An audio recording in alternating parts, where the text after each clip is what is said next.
এই মিম্বারে বসে আমি যে আপনাদেরকে খুতবা দিচ্ছি, এই মিম্বারে বসে যে আমি আপনাদেরকে বক্তব্য প্রত্যেক সপ্তাহে দিচ্ছি, এই হক কথা যদি আমি ইমাম সাহেবের জবান দিয়ে যদি বাহির না হয়, আপনারা জাহান্নামের দিকে যাইতেছেন প্রত্যেকটা মানুষ। আর এটাকে আমি সমর্থন করলাম, আমি আপনাদেরকে বাহাবা দিলাম, আমি আপনাদের সাথে এটার সাথে সমন্বয় হইলাম।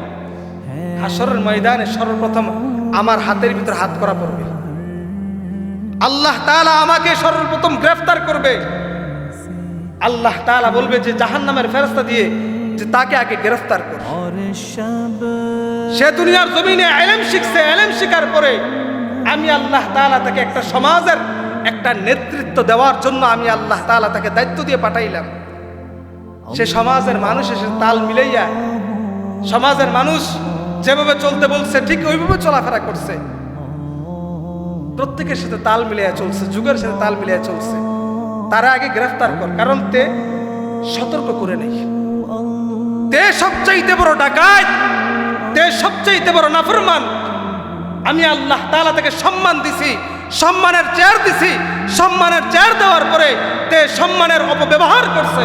তারা আগে গ্রেফতার কর, আগে তারে ধর, তারা আগে জাহান্নামের মধ্যে নিক্ষেপ কর। সর্বপ্রথম আমি হুজুর হাশরের ময়দানে ধরা পড়ে যাব, আমি হুজুর সর্বপ্রথম হাশরের ময়দানে ধরা পড়ে যাব। এই জন্য মুহতারাম হাজিরিন, আমি আপনাদেরকে প্রত্যেক সপ্তাহে বলি, আসলে আমাদের ভিতরে ইলম না থাকার কারণে কোনটা হক কোনটা বাতিল এটা আমরা চিনি না। আমরা এখনো পর্যন্ত সঠিক রাস্তাটা এখনো পর্যন্ত ধরতে পারলাম না। আমাদের ভিতরে অন্ধকার আর অন্ধকার, যেখানে অন্ধকার এখানে আলো প্রবেশ করে না, আলো যেখানে আছে ওইখানে অন্ধকার প্রবেশ করে না, ঠিক কিনা?